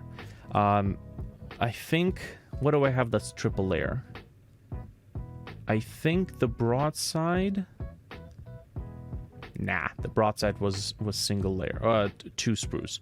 The Piranha was 2 sprues. The Dunecrawler? I think for the most part. Let me know if there's a like a Tau or Adeptus Mechanicus model that comes with more than 2 sprues. That might be an interesting thing to look into. But even then, my biggest gripe is that I have a box filled with silicone molds that are faulty. Some of them are irreparably faulty, like the earlier ones, the really early ones, when I had created molds horizontally, and then the underneath of the mold just acted as a big old umbrella for bubbles, and it just looked like grape shot at that point. you can still reuse those molds, those silicones for future molds as filler. So I do wonder if I can find a way to reuse those. But the biggest problem is how much space it all takes up. And it's the fact that after you've been experimenting with this stuff for a while, you end up with a decent chunk of silicone that's like, it's useless. You can't really do much with it, but you don't want to throw it out because you know you can repurpose it. So either I gotta find myself some other projects besides this and then reuse it there, or I don't know. I don't want to toss it out. So that's another discovery. The fact that you can do multi-layer stuff, that is honestly very, very promising. It's gonna take up way less space, and it's all together, right? It's just one single block. If you want another model, just pour it in, wait for it to cure, take it out, and then you got it. Now, on that front, one particular improvement, of course, is going to be the fact that this entire space is just one big space, which means once you pour the liquid plastic, it becomes one big reservoir. That honestly is a bit of a bummer. It's kind of a pain in the ass. Like, yes, you can do what I just did. You can pull out one half and then kind of snap it off here, and then pulling out the other half is going to be a little bit easier. But I don't really want to, risk it for a biscuit. So instead, I feel like I might be able to. What is this? These were Lego pieces, right?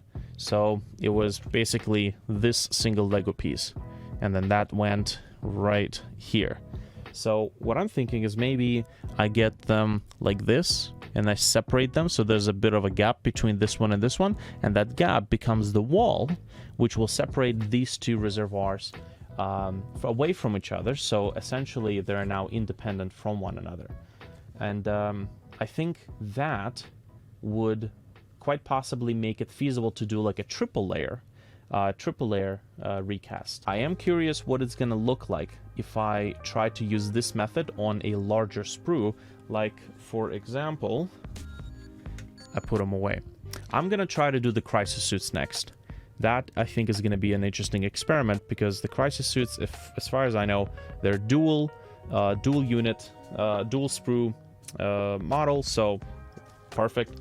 And another interesting discovery that I made is this method of creating the transparent, not the transparent, but the drone bases. So the drone bases are transparent. You've seen me do the experiment where I used UV resin, which it works relatively okay, I would say. If you hold that under UV light for a little bit longer, it becomes more solid. But I've seen a lot of artwork where people just paint over the transparent bases. And at that point, I'm just thinking, what's the point of having a transparent base if you're just going to paint over it? So in that case, just go with a solid base. And this actually turned out really, really well. I am quite impressed, because I'm gonna put sand on it, little diorama, pieces of metal, panels, some loose electronic components, make it very fitting for a tech civilization. So that resulted from me doing something like this. Let's see which one of these cameras is going to give the better shot. Let's do this one. So I basically just mounted the stock. There we go. I basically just mounted the stock drone rod upside down so that it was elevated from the table, because remember, all of these things were technically like this. And then look at that. This actually looks pretty gosh darn decent. Now, don't mind the underside, because this was I would reckon. Don't mind the underside. That looks like shit. Look at the good side. Okay, to be fair, this was me scrambling because I had like a drop of resin, a drop of liquid plastic still available, and I was like, oh, what else can I use it on? Oh, let's just try to use it here. But yo, man, nice base. But this right here is the actual result of that, if you aren't scrambling for it and you just pour it like normal. As a matter of fact, I think I have another one here. There you go. Look at that. That's perfect. And I mean, you could always just buy bases off of eBay, but I find that those bases are usually just little discs. They don't have the curvature like the official bases do, and I do like that little aspect. So, as you can see, this is a pretty comparable base. And if you're gonna paint over it, then it doesn't matter if it's transparent or opaque. So, I think it's good. I think we can take a look at it now.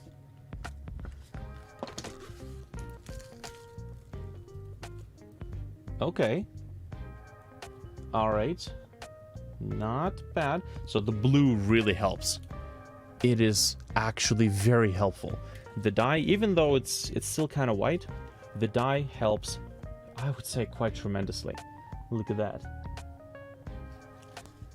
I'm gonna try to see if maybe I can use black dye. That's gonna give the highest contrast.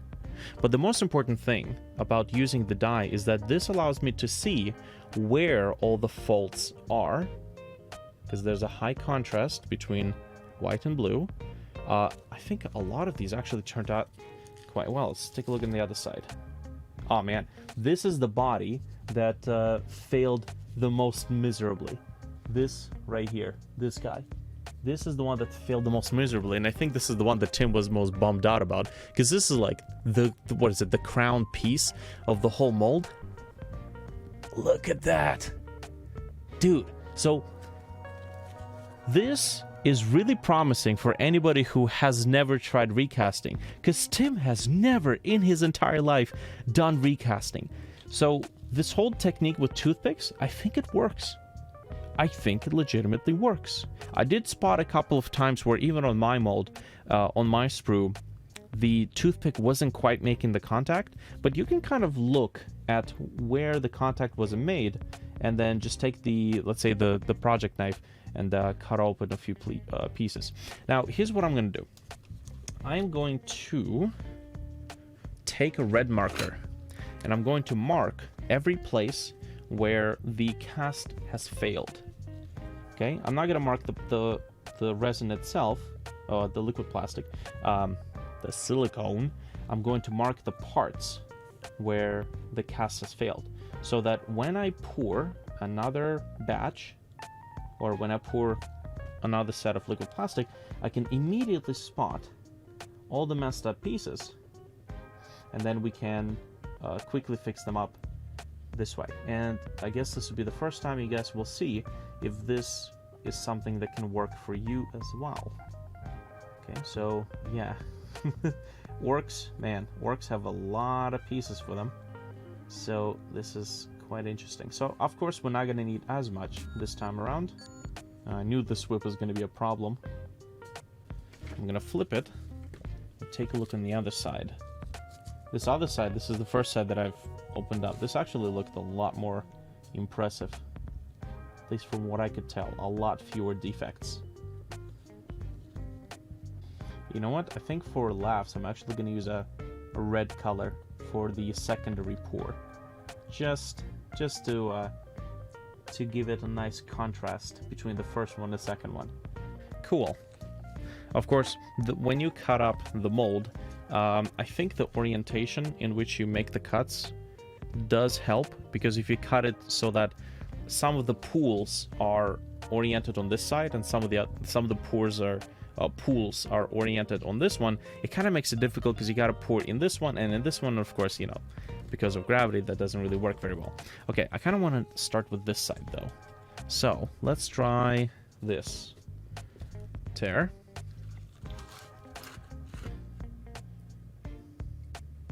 Yep. 9.6. Okay, so red dye goes in next.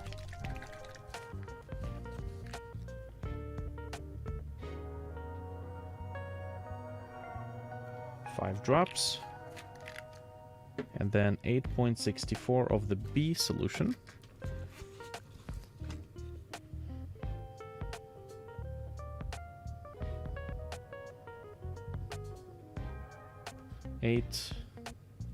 Yes, 8.7. Nice. Close enough.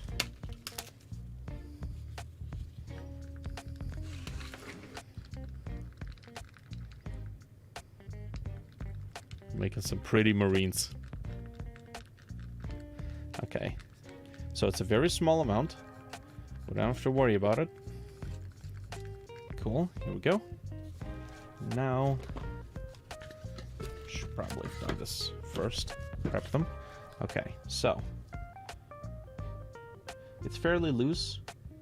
I'm quite literally just pouring it into all the crevices that have big missing parts.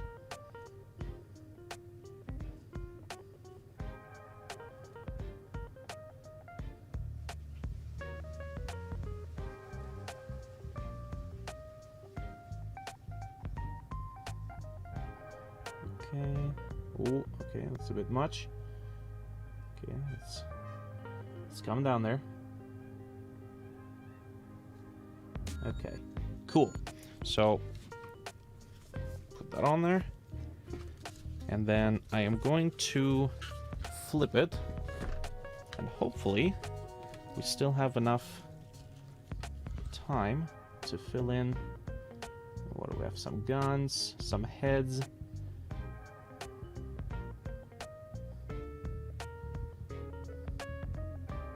Okay, it's already starting to become viscous, or it's heating up at least.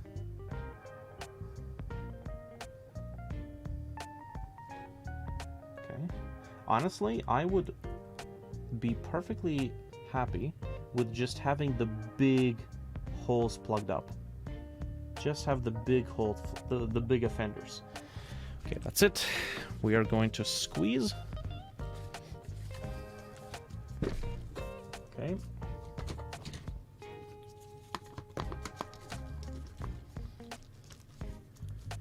Okay, we're gonna hear a lot of crackling because some of the plastic pieces are re-entering their original mold locations. Okay. Nice. This time we can squeeze it a little bit more, and then of course I'm gonna squeeze the center, and I need to give it a little bit more tension. Yes, okay. And there we go. Cool. You know what? I'm gonna save the assembly for another video, because I think this video is gonna be way too long if I also assemble it. But this is, dude, this is so freaking cool. Like, we are learning so much through these videos, and it's just slowly, but it is improving. It is definitely improving. I couldn't be happier. This is awesome. Okay. So, can I do something here? No. Cardinal sin of a recaster, or I guess resin user. Always have another secondary mold that you can just quickly pour the remains and get a little something back. What do you think I should recast next? I could do the... I technically have another box of stealth suits, but... man, I wish I remembered that I had those, because I wouldn't have bought a second pack, but whatever, you know, Games Workshop, they get their money. I have a box of the drone, not the drone, the piranha. And I've already done a piranha once, and it was successful, but it was before the toothpicks method, the toothpicks trick of adding additional events where necessary using toothpicks, like we did in this video. I have a storm surge. I technically still have the broadside, and I would honestly like to try to do the broadside again now that we know what we know. You know, combining multiple sprues in one single mold, using toothpicks for extra vents. Honestly, way better than hot glue. I think hot glue, you have to be very careful with hot glue, because you need to make sure that when you dab that little bit of hot glue on the model, you have to remember how big that hot glue blob is so you can snip it off. and sometimes I can't remember what's a part of the model and what's an actual like hot glue blob. So with the sticks, they literally look like air vents. So that's exceptionally helpful. What else do I have? I think I do still have another dune crawler. So now that we have the dual sprue thing, we could try to do that with the air vents. I think I have some walkers or what. Hold on a second. All right.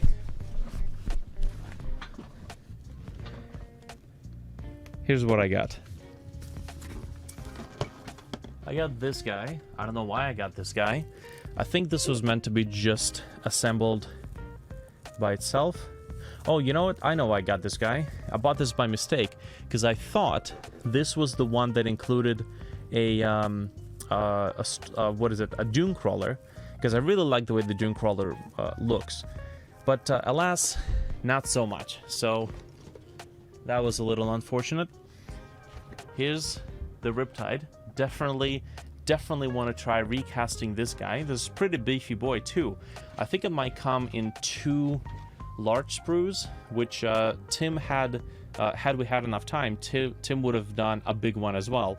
And the funny thing is, the big sprue is just 2 small sprues on one single die. So you can just snip them in half and they get 2 small sprues that are about the same size as this, you know, or what is it?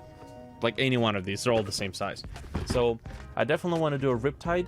My first Riptides that I had were 3D printed versions, and they were 3D printed on an FDM printer, and it was a fairly meh model. It looked sort of like a Riptide, but it wasn't the Riptide. I think it was just a recreation. I got this box because it included what did it include? Oh, it included these crisis suits. So that's why I got this box. But shortly later, I had discovered that crisis suits actually come in a separate box, which is much better because, you know, I can just recast the crisis suits and not worry about all these other models. What else? We got the Piranha. I've already done this. I've done this on my own time, so there's no video evidence of that. But the models look good, and I think they will work out just fine. So that's going to be an interesting option. We got Commander, Tau Commander. I guess just general purpose, you know, Wish.com Tau Commander. There's no name to it, I suppose, unless you're supposed to assign a name to it based on the color scheme. So, I believe you're only allowed to have one of these per entire army. So, if I'm going to be doing a cast of this, it kind of assumes I'm going to have multiple of these units, or multiple armies, which I kind of want to. Yeah, I want to have the classical orange army. I want to try the white army, and then I want to do like oppressive red army. I think that might be an interesting look to it. Okay, I like these guys. These guys look really cool, but hold on.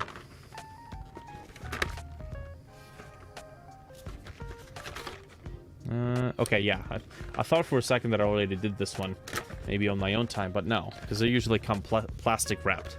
Who knows? So yeah, I like these guys. Lots of intricate parts, like Adaptus Mechanicus. Holy shit, man! They have so many little rivets and antennae, so many little tidbits and pieces that everything is breakable. It's all breakable. The Dune Crawler. I like this guy. I really like this guy. I bought one, and I screwed up the recast of it. No, I bought one. I screwed up the recast. You've seen that recast video. It sucks, but it serves the purpose of allowing us to observe and learn a bunch of stuff. So recast this. Definitely looking forward to incorporate things I've learned, and Castellan, you know. I find these guys to look really goofy. I don't know why, but they look like kids' toys. They look like, you know, what people in the 60s thought space costumes would look like, so I'm not a huge fan of these just from visual perspective, and I don't usually play to like min-max every unit to look a certain way. You know, if there's like a variation on the weapon layout, I would usually want to try every permutation just for the sake of it being interesting. So, yeah, unless I'm playing Tau. In that case, rocket launchers everywhere. Tim really hates that one. So, okay. Are we good? Are we Gucci? How long has it been? Well, we're rolling up on the 50-minute mark. I think it's been long enough. Let's see. Let's take a look-see. Actually, hold on. I have the cup that I can pokey poke. Oh yeah, that's pretty solid. You can kill somebody with this thing. Yeah, that's pretty solid. We're good. We are good. As a matter of fact, some of it has leaked out. It's oh yeah, no, that's chipping, so it's got to be hard enough. Ooh. Get back here, sir. We're not done with it yet.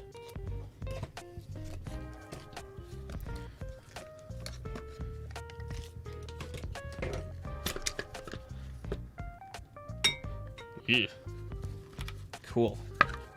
This will probably be a good time to remind you that this entire YouTube channel is quite literally just Tim and I having fun playing games, and we just so happen to want to record it so that when we're old farts and we can just look on something back and, you know, relive the good old memories. Holy scheisse, man. This... Well, it fixed every part that I poured it in. That's for sure. Yeah, the whip is fixed. The hand still has a little bit of a hole in it, but that's, again, like, I could always just make another batch, pour in that little crevice, so you can kind of see which camera does it better. Maybe this one. I don't even know where the hell it is. It's right here. You see that little hole right there? So this turned the models from being unusable to being usable. So even though they have a few defects, they are now quite literally usable. What about the other half?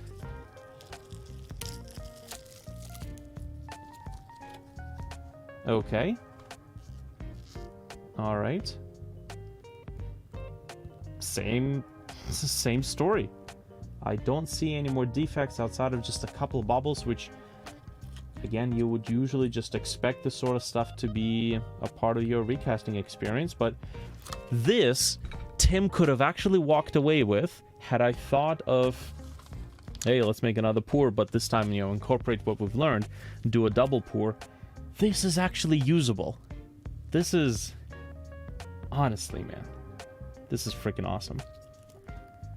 This is absolutely amazing. Let's see if I can pull it out. Again, I'm not going to be assembling in this video. It's already too long enough as it is. I was talking about the nature of this YouTube channel. I'm going to tell you honestly right now, we care about subs, even though subs don't even really translate too much nowadays. Now it's like engagement, right? Views don't really matter. It's how many people like comment or how long they stay on the video. The watch hours matter more than views, but honestly, we don't care. Like, this is never like supposed to be a career. We have our own things going on here. So, drop a sub. That'll tell us that you're interested in this kind of content. Leave a comment under this video too. I don't know, just call me a butthead. Anything will do. Leave a comment so that I know there's people who are interested in this content. That's all that we really care about. Okay, let's see. How can we demold this sucker? Yeah, so especially with a mold like this, we definitely need to have a separation between the two, so that it would be much, much easier for us to, you know, demold this stuff. Okay. Maybe I can do a little bit of this. Yep. Oh, okay. Just gonna keep some stuff in place. Yes. Thank you.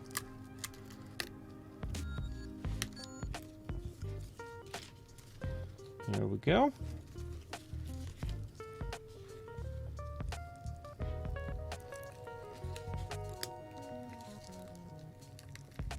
Ah, come on. I'm just, like, breaking the sprue. The parts are still okay. It's just the sprue itself. Maybe I didn't apply enough mold release. Although it doesn't seem like it's sticking to the silicone. Again, it's probably just attributed to the way the mold was cut. Okay. Okay, alright. I think if we liberate the very edges first, that might just give us enough wiggle room. Oh, okay. So I'm gonna start another pile of the stuff that I've extracted.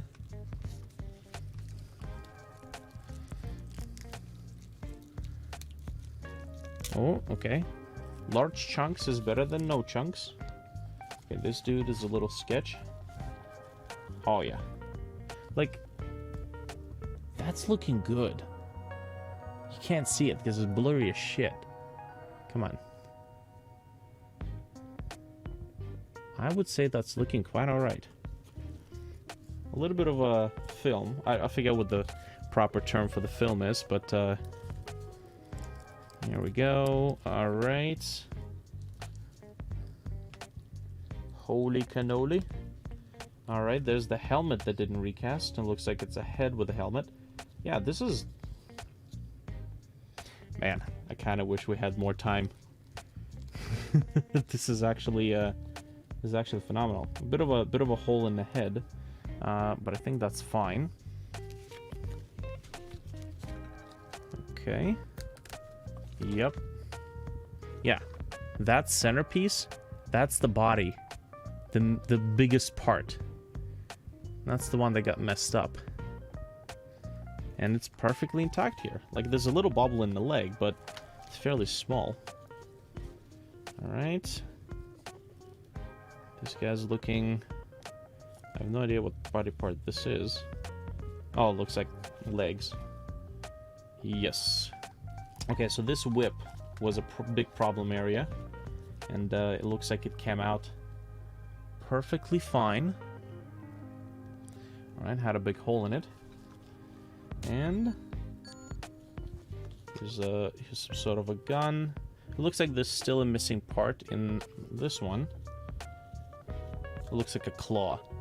But part of that claw is there, so I guess that works. I don't know what the hell this is. That might be... I think that might be a toothpick. The mold of the toothpick. Okay, and then it's another half of a claw. And that's it. I think this is it.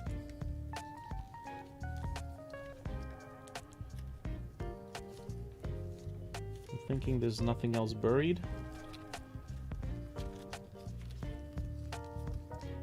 Not by the looks of it. So yeah. Perfectly fine, usable mold. Even, you know, somebody who's never done mold before, if you incorporate the tricks, you can make it just fine. I wouldn't recommend mold casting or recasting with the sort of results I would get up until this point. This, yeah, I think anybody can do it. So, and yeah, I'm gonna try to make use of this stuff because it's getting a little old, it's getting a little stale, and that's it. I think I'm gonna end this here because I don't want the video to drag on for too much longer. So this is it for this addendum, and then here's so there you go. Another recasting experiment, and now you know what the process is like. Good lord.